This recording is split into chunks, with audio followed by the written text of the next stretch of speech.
सो most welcome dear. चलिए start किया जाता है। आपके घड़ी के बज चुके हैं 5। सो फटाफट से आप अपनी क्लासेस में आ जाएंगे। अभी जस्ट 3:30 PM पे आपको मतलब कि हिंदी की क्लासेस आपके चलिए। सो most welcome all of you. Good evening good evening. चलिए फटाफट स्टार्ट किया जाता है। नाउ बने रहेंगे एंड तक गाइज। अगर आपकी जानकारी के लिए यहाँ पर बता दिया जाता है कि 50 क्वेश्चन नाउ सॉल्व होंगे, जो कि आपका सेशन 21 स्टार्ट हो चुका है। मॉडल क्वेश्चन पेपर्स आपके 20 यानी कि 2019 के सॉल्व कराए जाएंगे। सो 2019 का आपका मॉडल पेपर क्वेश्चन यहाँ पे सॉल्व होगा। चलिए देखते हैं 2019 का। सो चलिए फर्स्ट क्वेश्चन इसमें गाइज होता है। नाउ एंड तक बने रहेंगे। जितने भी गाइज थर्ड फेम पे आप क्लासेस देख के आ चुके हैं, जान ही चुके हैं कितने इंपॉर्टेंट क्वेश्चंस आपके बताए जा रहे हैं यहाँ पे। तो लास्ट एंड तक यही समझ के रखिएगा। आप करते रहेंगे और फ्री ऑफ कोर्स से ये सेशंस मिल रहा है, तो जितने से ज़्यादा से शेयर कर सकें आप करते भी रहे, जिससे कि और भी गाइज आकर के नाव देख सकें। और साथ साथ आप यार थम्सअप भी करते चलोगे। मित्ते भी बिल्कुल भी नहीं बनना है, आप थम्सअप करते चलेंगे, नौ सेशंस पढ़ते चलेंगे। साथ ही साथ भी बताते चलेंगे कि सेशंस कैसा लग रहा है, समझ में आ रहा है या फिर नहीं। मातृदेवी की पूजा की सभ्यता से संबंधित है कि हुज रिलेशनशिप ऑफ द सभ्यता यानी कि रिलीजन्स टू मातृदेवी वर्शिप क्या है। आर्य सभ्यता, भूमध्य सागरीय, सिंधु घाटी सभ्यता या फिर उत्तर वैदिक सभ्यता। चलिए फटाफट से आंसर आप लोग करते रहिएगा। सो जितने भी साथी ऑप्शन नंबर ए बता रहे हैं, सभी साथी हमारे प्रिय साथी सही हो जाएंगे। गाइस यहीं पे सेकंड क्वेश्चन होता है। सेकंड क्वेश्चन दिया गया है कि राजस्थान के माउंट आबू में, सबसे पहले दो जानकारी करेंगे। माउंट आबू कहाँ है? राजस्थान में स्थित दिलवाड़ा का जैन मंदिर किस धर्म के अनुयायियों के द्वारा निर्मित किया गया है? कौन से अनुयायी है? जैनों, बौद्ध गीतों, हिंदुओं या फिर सिखों के? चलिए गाइस फटाफट से आंसर करते रहेंगे, देखते हैं कितने गाइस यहाँ पे सही आंसर करते हैं। जी बिल्कुल, जितने भी साथी ऑप्शन नंबर बी यानी कि जैनों बता रहे हैं वो सभी साथी सही हो जाएंगे। कि राजस्थान में माउंट आबू स्थित जो दिलवाड़ा मंदिर है वो जैन धर्म में किस अनुयायियों के द्वारा निर्मित किया गया था? तो वो जो है जैनियों को द्वारा निर्मित किया गया था। नाउ गाइस 3 वाला क्वेश्चन आपका यहाँ पे स्टार्ट होता है कि गीत गोविंद किसकी कृति है? आखिर किसके द्वारा रचना किया गया है गीत गोविंद को? जयदेव, कल्हड़, कालिदास या फिर राजदेव? चलिए देखते हैं 3 क्वेश्चन कितने गाइस सही आंसर करते हैं। बिल्कुल ए, तुक्का नहीं लगाना है ना, बिल्कुल नहीं। ऑप्शन नंबर ए करने वाले सभी के सभी साथी सही हो जाएंगे। जी बिल्कुल, ऑप्शन ए करने वाले सभी साथी सही होंगे।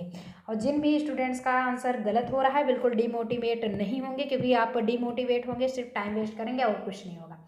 आप कोशिश कीजिए, नाउ प्रैक्टिस कीजिए और ज़रूर आगे बढ़ेंगे। और बताएं कि 7 PM पे जरूर आ जाइएगा। आपका मैथ्स एंड रीजनिंग 7 PM पे चलेगा। अभी तो 5 PM पे आपको क्लास देखिए, हिंदी की क्लासेस 9 देख के आए। 9 PM पे क्विज टेस्ट आपका होता है। कल नहीं हुआ था बट आज से फिर स्टार्ट हो रहा है। क्विज टेस्ट आपका लिया जाता है 9 PM पे, जो कि टेलीग्राम पे विवेक मिश्रा जी चैनल करके एक ग्रुप बनाया गया है। नीचे डिस्क्रिप्शन बॉक्स में फर्स्ट ही लिंक दी गई है, वही है, ज्वाइन कर लीजिए, तुरंत आपको नोटिफिकेशन मिलने लगेगा।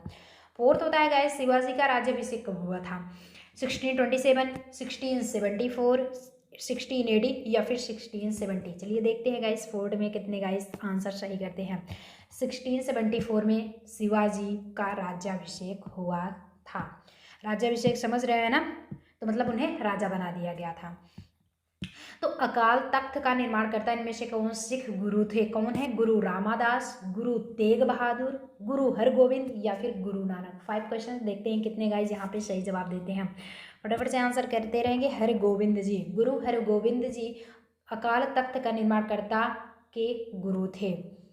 अब यहीं पे गाइज नेक्स्ट जो होता है सो बहुत ही इंपॉर्टेंट आपका सेशन चल रहा है, क्योंकि यार मॉडल पेपर आपको ये अपने अंदर से भ्रम निकाल दीजिए कि मॉडल पेपर पढ़ रहे हैं, हाँ हर एक करेक्ट आंसर पे 2 मतलब, लेकिन ये आपको समझ में आना चाहिए किस टॉपिक से आपका जो है क्वेश्चन ज़्यादा पुटअप हो रहा है ना। वो टॉपिक आप ज़्यादा से ज़्यादा पढ़ने की कोशिश कर। बहरहाल हम तो रिवीजन चला कराएंगे ही कराएंगे, लेकिन आपको मतलब इंपॉर्टेंट आपका टॉपिक से जो होगा उसका रिवीजन क्लासेस चलाया जाएगा, लेकिन आपको एक बार प्रैक्टिस तो करनी ही चाहिए ना। आप अगर शुरुआती पढ़ते रहेंगे तो बेटर होगा। हो सकता है रिवीजन क्लासेस आप ना अटेंड कर पाएँ, कुछ ऐसी मतलब कि प्रॉब्लम्स आ सकती है कि आप ना भी अटेंड करें, नेटवर्क इशू हो जाए तो क्या करोगे? तो इसलिए अभी से पढ़ रहे हो, मेहनत करके पढ़िए। 6 क्वेश्चन गाइस होता है कि भारत के समुद्री मार्ग की खोज किसने थी? बहुत ही इंपॉर्टेंट क्वेश्चन है, ध्यान दीजिएगा। भारत के समुद्री मार्ग की खोजकर्ता कौन है? Vasco D gamma, Columbus, Magellan, Henry the navigator कौन थे? 6 बिल्कुल वास्को डी गामा जो थे वो भारत के समुद्री मार्ग की खोज किए थे। अब यहीं पे गाइस 7 क्वेश्चन आ जाता है। 7 क्वेश्चन क्या किया गया? भारत में पहली अंग्रेजी व्यापारिक कंपनी कहाँ खोली गई थी? भारत में सबसे पहले अंग्रेजी कंपनी व्यापारी कहाँ खोली गई थी? बम्बई, सूरत, सूतानाती या फिर मद्रास? चलिए गाइस 7 का कितने गाइस आंसर सही करो? Most welcome. अभी अभी आ रहे हो कुछ लोग, क्या बात है, मतलब कि क्लास नहीं समझ रखे हैं। 6 क्वेश्चन तो आप अपना छोड़ ही चुके हैं। चलिए, सूरत में, तो भारत में पहली अंग्रेजी व्यापारिक कंपनी जो है वो सूरत में खोली गई थी। अब यहीं पे गाइस होता है कि आपका इट है कि बेगम हजरत महल जो कि 1857 की क्रांति में किस स्थान से संबंधित थे। 1857 जब वो क्रांति हुई थी तो बेगम हजरत महल किससे संबंधित है? लखनऊ, कानपुर, बनारस या फिर इलाहाबाद, जो कि अब आजकल करके प्रयागराज नाम रख दिया गया है। चलिए, बनारस को काशी भी कहा जाता है ना, कानपुर, लखनऊ, बाकी इलाहाबाद को आपका हो चुका है प्रयागराज। 8 क्वेश्चन देखते हैं कितने गाइज यहाँ पे सही जवाब देते हैं। जितने भी साथी लखनऊ बता रहे हैं वो सभी साथी करेक्ट हो जाएंगे। बेगम हजरत महल लखनऊ से रिलेटेड था। अब गाइज यहीं पे नेक्स्ट होता है कि गांधी जी के द्वारा क्रियान्वित, यानी कि गांधी जी के द्वारा वो कर्म किया गया था प्रथम सत्याग्रह। प्रथम अगर बात किया जाए सत्याग्रह आंदोलन कौन मतलब कि स्टार्ट किया था, तो गांधी जी के द्वारा स्टार्ट किया गया था। जो नील किसानों से संबंधित रहा था, किसके लिए, किसके पार्टी में? किसानों के लिए। इससे जुड़ा स्थल कौन सा था? दो एक ही क्वेश्चन में आप 2-3 क्वेश्चन सीख रहे हैं कि नहीं सीख रहे हैं? चंपारण, चौरी चौरा या फिर बारदोली, साबरमती। ज़्यादातर पूछता है कि चौरी चौरा कांड कब हुआ था। इंपॉर्टेंट क्वेश्चन, बहुत इंपॉर्टेंट क्वेश्चन है और आपके लिए हो जाता है ये होमवर्क। मेरे कमेंट बॉक्स में करेंगे और जो अभी के अभी दे रहे हैं रिप्लाई, बहुत बढ़िया, बहुत वेल डन, वेल डन। आप लोग पढ़ते चलिए। चलिए, तो चौरी चौरा कांड मतलब कि अक्सर है कि पूछता है चौरी चौरा कांड कब हुआ था। 9 का देखते हैं कितने गाइज यहाँ पे सही जवाब दे रहे हो। चंपारण से हुई स्थित था। महात्मा जी के द्वारा जब क्रियान्वित किसानों के पक्ष में प्रथम सत्याग्रह आंदोलन छोड़ा गया था, तो ये किससे संबंधित था? चंपारण से संबंधित था। अब गाइज यहीं पे बात होगा जब नेक्स्ट वाला समाचार पत्र केसरी का संपादन किसने किया था? समाचार पत्र केसरी का संपादन जी के गोखले, बीजी तिलक, सरदार पटेल या फिर राजा राम मोहन राय। चलिए, 10 का क्वेश्चन का आंसर जवाब देते रहेंगे तो यहाँ पे सही जवाब हो जाएंगे बीजी तिलक। जितने भी साथी बीजी तिलक बता रहे हैं सभी साथी करेक्ट हो जाएंगे। अब ना यहीं पे बात किया जाएगा गाइज 11 का। सो 11 क्या होता है? सो गाइज 11 में हम देखते हैं कि दांडी यात्रा दिया गया है आपका एट फर्स्ट क्वेश्चन कि दांडी यात्रा की शुरुआत महात्मा गांधी जी ने कहाँ से की थी। इसमें भी 2 क्वेश्चन है कि दांडी यात्रा की शुरुआत किसने की थी, तो महात्मा गांधी जी ने किया था। और कहाँ से किया था, किस स्थल से? तो दांडी, पोरबंदर, अहमदाबाद या फिर साबरमती आश्रम। आपका दूसरा होमवर्क ये होता है कि दांडी यात्रा किस सन में आपका स्टार्ट किया गया था, दांडी यात्रा। चलिए, 11 स्टार्ट कहाँ पे होता है? साबरमती आश्रम में। तो साबरमती आश्रम से महात्मा गांधी जी के द्वारा ये दांडी यात्रा शुरू किया गया था। अब यहीं पे गाइज होता है कि आपका मतलब कि 12 कहानी बहुत लंबी है, आप हिस्ट्री पढ़ते चलेंगे तो अपना देश कैसे कैसे आज़ाद हुआ था सब कुछ नॉलेज होगा। यहाँ पे बहरहाल पढ़ाएंगे तो सब कुछ बताएंगे। अभी तो मॉडल पेपर आ रहे हैं और किस किस टॉपिक से पूछा जा रहा है ये, तो कब कब देश आज़ाद हुआ था, मतलब कि जब जब देश आज़ाद हुआ था किस किस कंडीशन से आज़ाद हुआ था, ये सारे आपके टॉपिक्स जरूर पूछे जाएंगे। हमारे सौरमंडल का कौन सा ग्रह, अब थोड़ा सा मतलब आ जाते हैं आप ज्योग्राफी से रिलेटेड क्वेश्चन है। हमारे सौरमंडल का कौन सा ग्रह आकार में पृथ्वी के समान है? ऐसा कौन सा ग्रह मंडल है जो कि आकार में पृथ्वी के समान है? बुध, मंगल, शुक्र या फिर बृहस्पति। चलिए, 12 का देखते हैं कितने गाइस सही जवाब देते हैं। शुक्र, शुक्र इज द करेक्ट आंसर। जितने भी ये हमारे सभी प्रिय साथी शुक्र बता रहे हैं सभी साथी सही हो जाएंगे। नेक्स्ट होता है गाइस टुंड्रा है। टुंड्रा आखिर क्या है? वर्णपति वन है, उष्णकटिबंधीय वन है या फिर शीत मरुस्थलीय है, गर्म मरुस्थल है? गर्म मरुस्थल है या फिर शीत मरुस्थल?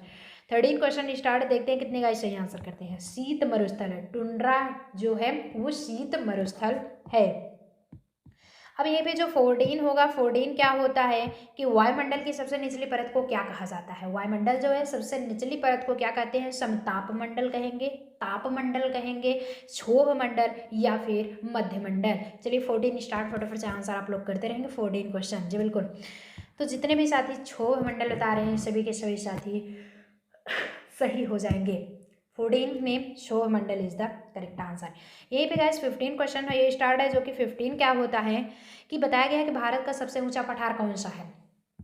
मतलब कि सिंपली जीके में पूछा जाता है, लेकिन आपके लिए इंपॉर्टेंट है कि भारत का सबसे ऊंचा पठार कौन सा है। दक्कन का पठार, छोटा नागपुर का पठार, नाम है लद्दाख का पठार या फिर बघेलखंड का पठार। चलिए, देखते हैं कितने गाइस यहाँ के 15 क्वेश्चन आंसर सही कर लेते हैं। So option number C is the correct answer, Ladakh का पठार। लद्दाख का जो पठार होगा वो करेक्ट आंसर हो जाएगा।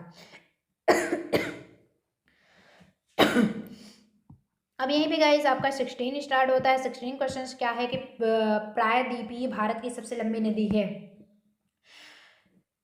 सबसे पूछा जाता है कि प्रायद्वीपीय भारत की सबसे लंबी नदी क्या कावेरी, नर्मदा, कृष्णा या फिर गोदावरी। चलिए देखते हैं। 16 स्टार्ट है, फटाफट से आंसर आप लोग करते रहेंगे। सो जितने भी साथी गोदावरी बता रहे हैं सभी साथी प्रिय माने जाएंगे, यानी कि करेक्ट हो जाएंगे। सभी प्रिय साथी गोदावरी बताने वाले करेक्ट हो जाएंगे। बाकी सही बता रहे हो तो प्रिय तो होंगे होंगे। और जो गाइस जिनका करेक्ट आंसर नहीं हो रहा है, बिल्कुल भी डिमोटिवेट की कंडीशन ना अपनाइए। देखिए गाइस, बार बार मैं ये कहते हैं डिमोटिवेट होने से आपका अगला भी क्वेश्चन आपको इफेक्ट डाल सकता है। इसलिए हंसते खेलते हमेशा आराम से बढ़िया से आंसर करते रहिए। और देख रहे हैं कि मतलब इस सेशंस में कुछ गाइस जुड़ नहीं रहे हैं, जैसे कि निखिल, निकिता, नीलेश, ये सारे स्टूडेंट्स, प्रदीप और बाकी और 2-4 स्टूडेंट्स नहीं जुड़ रहे हैं इस प्रेजेंट टाइम में, बिल्कुल नहीं जुड़ रहे हैं। सब लगता है ये लोग भी बीमार हो। कामरेड जी फिर से बीमार हो गए क्या? चलिए, तो 17 क्वेश्चंस क्या होता है। बाकी और भी जितने भी स्टूडेंट्स हमारे सभी प्लीज जुड़े हुए हैं, well done well done, thank you. सभी लोग आगे बढ़ते रहो, हमेशा आगे बढ़ते रहिए। अब यहीं पे 17 होता है पश्चिमी घाट के उत्तरी भाग को किस नाम से जाना जाता है। पश्चिमी घाट है और उस घाट किससे के जस्ट उत्तरी भाग को किस नाम से जानते हैं। कोरोमंडल, मालाबार तट या फिर कोंकण तट या फिर उत्तरी सरकार सिरकार है।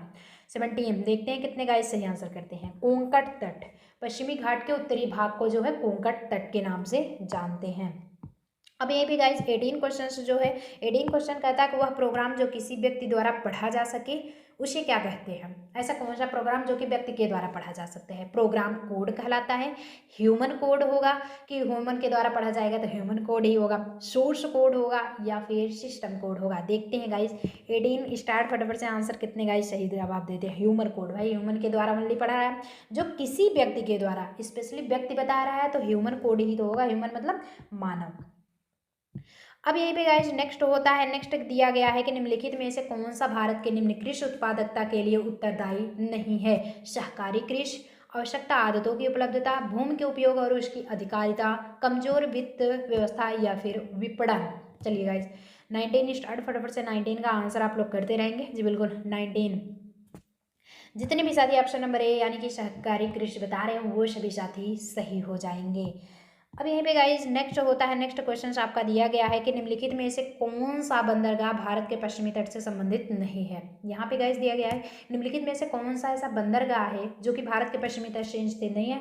नानवेसा, मागोआ, तूतीकोरिन या फिर कोच्चि। अजीब मतलब यूनिक नेम भी है। चलिए 20 का Tuticorin is the correct answer. जी बिल्कुल तूतीकोरिन कह रहे हैं, करेक्ट आंसर हो जाएंगे। निम्नलिखित में से कौन सा बंदरगाह भारत के पश्चिमी तट से संबंधित नहीं है। सिर्फ तो सिर्फ तूतीकोरिन संबंधित नहीं है। अब गाइस यहीं पे नेक्स्ट आता है कि दिल्ली में सर्दियों के समय वर्षा होती है कहाँ कहाँ। दक्षिण पूर्वी कैसे, दक्षिण पश्चिम मानसून बना करके या फिर उत्तर पूर्व मानसून, संवहनीय वर्षा या फिर पश्चिमी विक्षोभ के कारण। तो कैसा ऐसा क्या रीजन होता है या फिर कहाँ से कैसे करके किस दिशा से होती है। लेकिन सर्दियों में दिल्ली जब बारिश होती है। 21 दिल्ली में जो स्टूडेंट्स रह रहे हो ये तो पता है, आप लोग अपना अपना मतलब कि इंट्रोडक्शन बताते चलेंगे कि आप कहाँ से हैं, कहाँ से रिलेटेड रखते हैं। तो जितने भी साथी ऑप्शन नंबर डी बता रहे हैं वो सभी साथी सही हो जाएंगे। पश्चिमी विक्षोभ, पश्चिमी विक्षोभ के कारण ही दिल्ली में शीत ऋतु में वर्षा होती है। ऑलरेडी ये हो गया। अब यहीं पे 22 क्वेश्चन बात किया जाएगा गाइस। दिया गया है कि सामूहिक उपयोग का अर्थ क्या होता है। मतलब कि कलेक्शन में आप कोई भी चीज़ें यूज कर रहे हैं। घरेलू खपत, वैयक्तिक खपत है, स्व खपत है या फिर देश के नागरिक द्वारा की गई खपत। चलिए देखते हैं गाइस 22 कितने गाइस सही जवाब देते हैं। सो जितने भी साथी ऑप्शन नंबर ए यानी कि घरेलू खपत बता रहे हैं वो सभी साथी करेक्ट माने जाएंगे। अब यहीं पे गाइज नेक्स्ट होता है 23। सो 23 क्या होता है कि राष्ट्रीय आय को और किस नाम से जाना जाता है। राष्ट्रीय आय है किस नाम से जानते हैं। जीएनपी साधन लागत, जीएनपी बाजार कीमत पर या फिर एनएनपी आपके साधन लागत पर या एनएनपी बाजार कीमत पर। सो बाजार कीमत और साधन लागत दोनों हैं। एक तो जीएनपी है, जीएनपी, और एक है एनएनपी। ये क्या है as your homework, full form आपका होमवर्क इंपॉर्टेंट रखता है, ध्यान दीजिएगा। 23 है, 23 देखते हैं कितने गाइस सही जवाब देते हैं। Option number C is the correct answer. NNP साधन लागत पर क्या होता है, राष्ट्रीय आय को और भी नामों से जानता है, यानी कि राष्ट्रीय जो आय होता है उसको एनएनपी आपके साधारण लागत के नाम से जानते हैं। तो ये सारी चीज़ें अर्थव्यवस्था पे लागू होती हैं, जो कि आप बिल्कुल भी इकोनॉमिक्स मतलब कि पढ़े हैं तो टोटली पता ही होगा कि भारत में राज्यों के लिए राजस्व का सर्वाधिक महत्वपूर्ण स्रोत निम्नलिखित में से क्या होगा?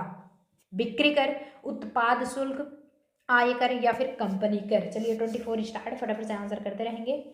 24 जितने भी साथी बिक्री कर पे बता रहे हैं यानी कि सेलिंग प्रोसेस बता रहे हैं वो सभी साथी सही हो जाएंगे। अब यहीं पे गाइज नेक्स्ट होता है जो कि 25 है। 25 क्या होता है कि निम्न में से किस वर्ष भारत G20 शिखर सम्मेलन की मेजबानी करेगा? भारत में किस वर्ष, आपको जबकि आप पढ़ क्या रहे हैं 2019 का पढ़ रहे हैं मॉडल पेपर, और पूछ रहा है निम्न में से किस वर्ष भारत G20 शिखर सम्मेलन की मेजबानी करेगा, तो भविष्य के लिए कुछ रहा है 2019 के आगे होगा। तो बहरहाल अभी तो प्रेजेंट टाइम में आपका 2022 चल रहा है। 25 का देखते हैं कितने गाइस सही जवाब देते हैं, जो बिल्कुल देते रहिए। 2022 में चल ही रहा है, इसी में आपका G20 शिखर का सम्मेलन मेजबानी किया जाएगा। तो ऑलरेडी आपके करंट अफेयर से ऐसे क्वेश्चंस जरूर पुट अप किए सकते हैं, रिजल्ट ध्यान दीजिएगा। निम्न में से किस वर्ष भारत G20 शिखर सम्मेलन की मेजबानी करेगा? तो 2022 में करंट अफेयर के क्वेश्चंस आपसे पुटअप हो सकते हैं, नोट कर लीजिए। 26 होगा निम्नलिखित में से क्या वैकल्पिक मुद्रा का एक उदाहरण है? वैकल्पिक मुद्रा का एक उदाहरण क्या होगा? करेंसी नोट, सिक्के, ये गाइस बना लीजिएगा, ये सिक्के थोड़ा सा मतलब कि रिमूव हो गया था, चेक या फिर बांड, क्या होगा? 26 फटाफट से आंसर करते रहेंगे। 26 जितने भी साथी ऑप्शन नंबर सी बता रहे हैं चेक। तो ये है कि निम्नलिखित में से क्या वैकल्पिक मुद्रा का एक जो उदाहरण होता है कि मतलब कि आपका पैसा आपको लेना है तो चेक काट करके भिजवा देते हैं, ले लेते हैं, उससे आपका निकल जाता है। आप 27 जो होता है 27 क्या है कि निम्नलिखित में से किस पंचवर्षीय योजना में वास्तविक विकास दर लक्षित विकास दर से कम थी? 8वीं पंचवर्षीय योजना या फिर चौथी पंचवर्षीय योजना, 5वीं या फिर 7वीं, जबकि आपको पता हो वर्षीय योजना क्या होता है, पंचवर्षीय योजना ही होता है। ये कंडीशंस कंफर्म होनी चाहिए। 27 देखते कितने का सही आंसर है। चौथी पंचवर्षीय योजना में क्या हुआ था कि वास्तविक विकास दर लक्षित विकास दर से कम थी। अब यहीं पे गाइस जो नेक्स्ट होगा यानी कि 28 क्वेश्चन क्या होता है कि संविधान की स्थिति को पूर्णतः बनकर तैयार हुआ था? संविधान जो है कब एकदम परफेक्टली रूप से बनकर तैयार हो गया था? 26 जनवरी 1950 को, 26 दिसंबर 1947 को, या फिर 26 नवंबर 1949 या फिर 30 नवंबर 1950 को। चलिए देखते हैं कितने गाइस यहाँ पे सही आंसर करते हैं। 28 स्टार्ट। जितने भी साथी 26 नवंबर 1949 बता रहे हो, क्योंकि प्रीवियस सेशन में भी ये बताया गया था 26 नवंबर 1949 आपका 49 संविधान इट्स मीन्स उस तिथि को कन्फर्मी रूप से बनके तैयार हुआ था। कॉन्स्टिट्यूशन जिसे कहते हो, मतलब कि संविधान।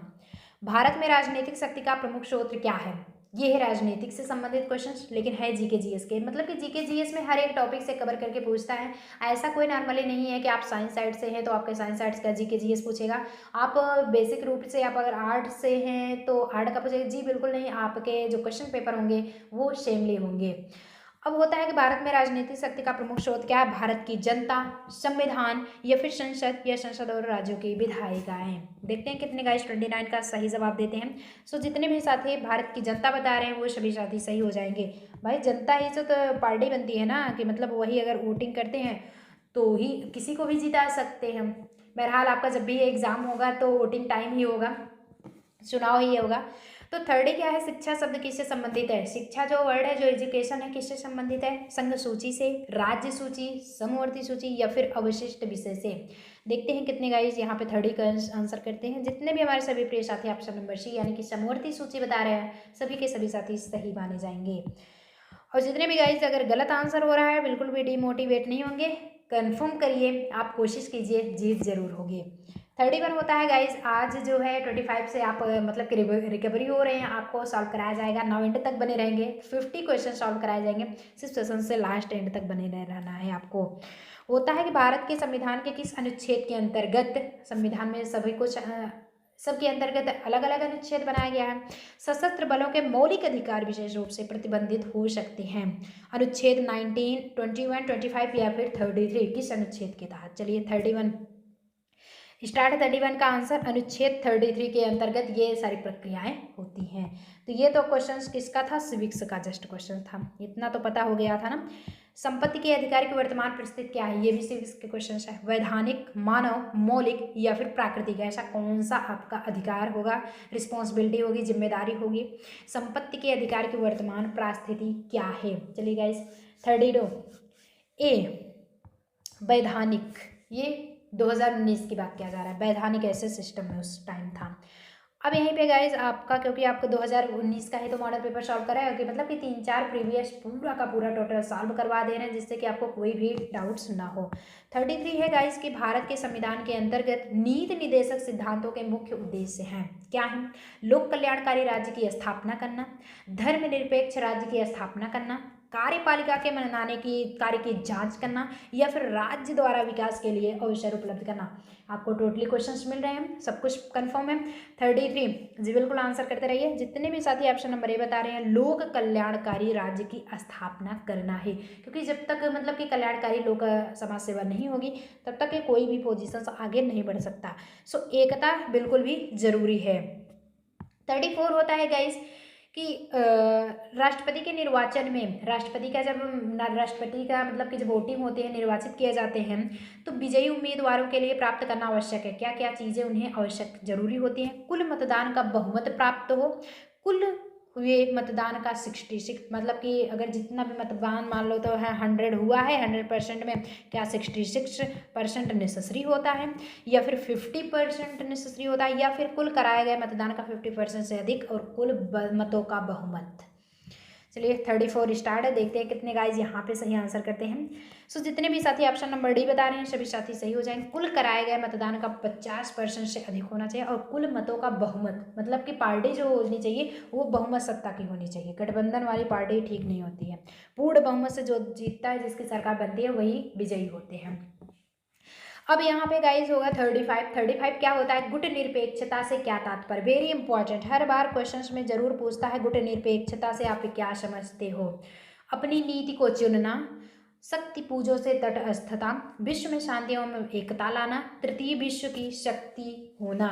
चलिए देखते हैं 35 क्वेश्चन का आंसर कितने का सही करते हैं। ऑप्शन नंबर बी, शक्ति पूजों से तटस्थता, यानी कि भैया जब आपके पास पूंजी ही नहीं होगी तो आप क्या कोई भी कंडीशंस अलग से कर सकते हैं, बिल्कुल नहीं। गुट निरपेक्षता से तात्पर्य ही है कि शक्ति पूजों से तटस्थता, ये कंडीशंस क्लियर हो रहे हैं। सो सेशंस कैसा लग रहा है यार, बढ़िया लग रहा है तो एक थम्स अप भी करते चलोगे। नाउ आगे बढ़ते चलोगे, ज़्यादा से ज़्यादा सेशंस को शेयर भी करने की कोशिश करेंगे, जिससे कि और भी गाइज आकर के फ्री ऑफ कोर्सेज सेशंस को देख सकें विदाउट एनी फी के।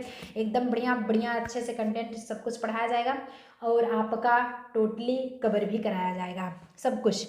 भारत राष्ट्र संघ का सदस्य कब बना है, भारत जो है राष्ट्र संघ का सदस्य है, और वो कब बना है, 1945 में, 1947, 1950, 1954 में। अगर आपको पता 1947 में तो अपना भारत आज़ाद ही हुआ था, लेकिन जो है राष्ट्र संघ का सदस्य कब बना, बिल्कुल 1945 में बना था। राष्ट्र संघ का जब सदस्य बना था भारत, तो ये 1945 में ही बन चुका था, 1947 में यानी 47 में अपना देश आज़ाद हुआ था। अब गाइज यहीं पर होगा, विश्व व्यापार संगठन का मुख्य उद्देश्य क्या है, ये भी अर्थशास्त्र से रिलेटेड क्वेश्चन है कि विश्व व्यापार के लिए सद्भावना बाजार करना, ये भी इंपॉर्टेंट क्वेश्चन है, ध्यान दीजिएगा। विश्व व्यापार को बढ़ाना, यानी कि बिजनेस को डेवलपमेंट करना, विश्व व्यापार की मात्रा में वृद्धि करना, और प्रतिबंधों की समाप्ति, यानी कि जो बाउंडेशन है उसको एंड करना, व्यापार के लिए केंद्र स्थापित करना, कोई भी केंद्र स्थापित कर लिया कि वहीं से व्यापार किया जाए, बिजनेस किया जाए। 37 जी बिल्कुल 37, जितने भी साथी ऑप्शन नंबर सी बता रहे हैं, सी इज द करेक्ट आंसर कि विश्व व्यापार की मात्रा में पहले वृद्धि करिए, आफ्टर दैट प्रतिबंधों को स्थापित करेंगे, मतलब कि सॉरी समाप्ति करेंगे, तभी तो कोई भी चीज़ आगे बढ़ेगी, यानी कि पुराने मुद्दों को छोड़ करके आगे बढ़ेंगे, कोई नया रूल अपनाएंगे, तभी तो कुछ ना कुछ बिजनेस में डेवलपमेंट होगा। वही पुरानी प्रक्रिया रखोगे तो कुछ नहीं होगा। 38 गाइस, 38 में क्वेश्चंस में देखते हैं कि 38 दिया गया, निम्नलिखित में से कौन सा पुरस्कार खेल, ऐसा कौन सा पुरस्कार जो खेल है क्षेत्र में प्रशिक्षण के लिए दिया जाता है, पुरस्कार जो खेल है मतलब कि खेल प्रशिक्षण के लिए दिया जाता है, ऐसा कौन सा पुरस्कार, साहित्य अकादमी पुरस्कार। आखिर मतलब कि पुरस्कार से ये रिलेटेड क्वेश्चन है, तो इम्पॉर्टेंट बनना ही बनना है। तुरंत टेक ए स्क्रीनशॉट, तुरंत अपने माइंड में स्क्रीनशॉट ले लिया करो यार। आप लोग क्यों ऐसा कि अपने माइंड में, मतलब ये नहीं है कि चलिए हम हाँ मैम रख ली है, ये बात नहीं है। कहने का मतलब है कि एकदम से बढ़िया से बैठा लिया करो अपने माइंड में, निकलने मत दिया करो, एकदम आराम से बैठे रहो भैया, तैयार रखो सब। साहित्य अकादमिक पुरस्कार, द्रोणाचार्य पुरस्कार, अर्जुन पुरस्कार या फिर दादा साहेब फाल्के पुरस्कार। चलिए देखते हैं 38 कितने गाइस यहाँ पे सही है, आप जवाब करते हैं। द्रोणाचार्य पुरस्कार मिलता है। निम्नलिखित में से कौन सा पुरस्कार खेल क्षेत्र में प्रशिक्षण के लिए मिलता है, तो द्रोणाचार्य पुरस्कार मिलता है। साहित्य अकादमी पुरस्कार वगैरह लिटरेचर पे, मतलब जो कवि या कवित्री काम के रहते हैं वो सब मिलता है। अब यहीं पे गाइस 39 अर्थशास्त्र का नोबेल किसके द्वारा दिया जाना आरंभ हुआ। जो अर्थशास्त्र का जो नोबेल था, जो नोबेल पुरस्कार था, वो किसके द्वारा दिया जाना, Alfred Nobel, Swedish central bank, Nobel बेल्टी या फिर विश्व बैंक। चलिए 39 बिल्कुल आंसर करते रहिए। जितने भी साथी ऑप्शन नंबर बी बता रहे हैं स्वीडिश सेंट्रल बैंक, वो सभी साथी करेक्ट हो जाएंगे। अब यहीं पे गाइस 4D स्टार्ट है। सो 4D क्या होता है आपका, स्पेल ऑन द टाइगर पुस्तक किसके द्वारा लिखी है। स्पेल ऑन द टाइगर एक पुस्तक है, एक बुक्स है, जो कि बुक्स नेम है, किसके द्वारा रचित की गई थी, Jim Corbett, Valmiki Thapar, Syed Montgomery या फिर अतुल सेठी। चलिए देखते हैं कितने गाइस 4D का सही आंसर करते हैं, फटाफट से आंसर आप लोग करते रहेंगे। सैयद माउंट गोमेरी। जितने भी साथी ऑप्शन नंबर सी बता रहे हैं सैयद माउंटेन गोमेरी, सभी साथी करेक्ट हो जाएंगे जी, बिल्कुल करते रहिए। नाउ एंड तक बनने की कोशिश कीजिए, एंड तक बने रहेंगे तो आपको ही बेनिफिट होगा, समझ रहे हो। वीर सावरकर अंतर्राष्ट्रीय हवाई अड्डा है, जो कि कहाँ पे स्थित है, ये एंड सो ऑन किया गया है ना, ध्यान दीजिए, एंड सो ऑन किया गया, कहाँ पे स्थित है, को एक अधिकृत आवर्जन चेक पोस्ट के रूप में घोषित किया गया है। गुवाहाटी असम या फिर कटक उड़ीसा या पोर्ट ब्लेयर अंडमान निकोबार द्वीप समूह या फिर ईटानगर अरुणाचल प्रदेश। चलिए गाइस 41 जितने भी साथी ऑप्शन नंबर सी बता रहे हैं वो सभी साथी सही हो जाएंगे कि पोर्ट ब्लेयर अंडमान निकोबार द्वीप समूह में ये स्थित है। चलिए गाइस नेक्स्ट क्वेश्चन आपका 43 स्टार्ट होता है। 43 क्या होता है कि दूरी मापने की सबसे बड़ी इकाई कौन सी है। आप यहाँ हैं, यहाँ से उतनी दूरी नाप रहे हैं, तो उसके मेजरमेंट की सबसे बड़ी इकाई क्या होती है, प्रकाश वर्ष, खगोलीय इकाई, यानी कि दूरी मापने की सबसे बड़ी इकाई कौन सी है कि जिसके द्वारा मतलब मापी जाती है वो सबसे बड़ी दूरी है, पारसेक, इनमें से कोई नन ऑफ दिस। 43 बिल्कुल 43 स्टार्ट है। सो जितने भी साथी पारसेक बता रहे हैं सभी साथी करेक्ट हो जाएंगे। ये आपके फिजिक्स के रहता है क्वेश्चंस। और नाउ है आपके जीएस के क्वेश्चंस, थोड़ा सा आ जाते हैं कि विटामिन B6 का रासायनिक नाम क्या है। व्हाट इज द रासायनिक नाम, यानी कि chemistry name of the, chemical name of the vitamin B6, niacin, pyridoxine या फिर साइनोकोबालामिन या फिर राइबोफ्लेविन। चलिए गाइस 44 स्टार्ट है। जितने भी का साथी पायरिडॉक्सिन बता रहे हैं वो सभी साथी करेक्ट हो जाएंगे। अब यहीं पे गाइस नेक्स्ट होता है आपका जो कि दिया गया 45। सो 45 क्वेश्चंस क्या होगा कि गति के नियम का प्रतिपादन किसने किया था। जो गति का जो नियम था, रूल ऑफ गति, वो क्या किया था, किसने प्रतिपादन किया था, न्यूटन, आइंस्टीन, फेरर या फिर कोपरनिकस। चलिए देखते हैं गाइस 45 कितने गाइस सही आंसर करते हैं। जितने भी साथी न्यूटन बता रहे हैं वो सभी साथी सही हो जाएंगे कि न्यूटन गति ही तो होता है ना, गति के नियम को न्यूटन ही तो प्रतिपादित किए थे। और न्यूटन ने कितने नियम प्रतिपादित किए थे, वो लाइव चैट का आपका काम है, क्लास वर्क है। चलिए बताते चलिए, तो यही सब तो होता है। मिडिल टर्म में जो गाइस पढ़ते रहते हैं ये सारा चीज़ पोजीशन समझ लेते हैं। बिल्डन समझ पा रहे हो आप लोग। और जो नहीं पढ़ते हैं सेशंस को स्किप करते हैं, इसलिए कहते हैं सेशंस को स्किप ना कीजिए। जो स्किप करते हैं सिर्फ स्किप ही भर के होते हैं। डीटीपी का विस्तार करें। What is the full form of a DTP, desktop publishing, daily daily top publisher या फिर डेस्कटॉप पर second, development of the public. क्या होगा गाइस 46 से स्टार्ट, फटाफट से आंसर करते रहेंगे। Desktop publishing is the correct answer. जितने भी गाइस डेस्कटॉप पब्लिशिंग बता रहे हैं वो सभी साथी सही हो जाएंगे। अब यहीं पे गाइस होता है कि दवा व खाद्य पदार्थों के संरक्षण में किस अम्ल का प्रयोग किया जाता है। अम्ल, क्षार, लवण, ये सारी चीज़ें जो होती है केमिकल होती हैं, जो कि किस अम्ल का प्रयोग किया जाता है दवा और खाद्य पदार्थों के संरक्षण में, मतलब कि उसको सुरक्षित रखने में। साइट्रिक अम्ल, बेंजोइक अम्ल, फॉर्मिक अम्ल या फिर एसिटिक अम्ल। चलिए गाइस 47 जितने भी साथी बेंजोइक अम्ल बता रहे हैं वो सभी साथी करेक्ट हो जाएंगे। अब यहीं पे गाइस नेक्स्ट होता है आपका जो कि नेक्स्ट क्वेश्चन दिया गया है कि मस्तिष्क किसके साथ मिलकर केंद्रीय तंत्रिका तंत्र की स्थापना करता है। केंद्रीय सिस्टम जो होता है उसकी स्थापना करता है मस्तिष्क किसके साथ मिलकर, तंत्रिका तंत्र के साथ, मस्तिष्क, मेरुरज्जु या फिर केंद्रीय तंत्र के साथ। चलिए देखते हैं गाइस 48 में कितने गाइस सही आंसर जवाब देते हैं। मेरुरज्जु के साथ मिलकर के वो क्या करता है, मस्तिष्क मेरुरज्जु मिलकर केंद्रीय तंत्रिका तंत्र की स्थापना करते हैं। तो पहले तो मस्तिष्क मिलता है, फिर मेरुरज्जु और जो है केंद्रीय तंत्रिका मिल करके, केंद्रीय मिल करके तंत्रिका तंत्र की स्थापना कर देते हैं। अब यहीं पे गाइस 49 स्टार्ट। 49 क्वेश्चंस क्या है कि रंग वर्णांधता किस प्रकार का रोग है। रक्त वर्णांधता संक्रामण, उपाजित, आनुवंशिक मतलब कि जो आपका चला आ रहा है वंशानुगत, ये क्या है, या फिर जन्मजात। जन्मजात से मतलब कि जो बच्चे पैदा होते हैं बचपन से ही, मतलब कि बचपन से नहीं, उन्हें जन्मजात ही होता है कि पैदा हुए हैं उन्हें वो है डिजीजेस। रंग वर्णांधता, चलिए जो मतलब कि रंग को पहचानने में उन्हें कमी होती है, थोड़ा सा पहचान नहीं पाते। 49 है।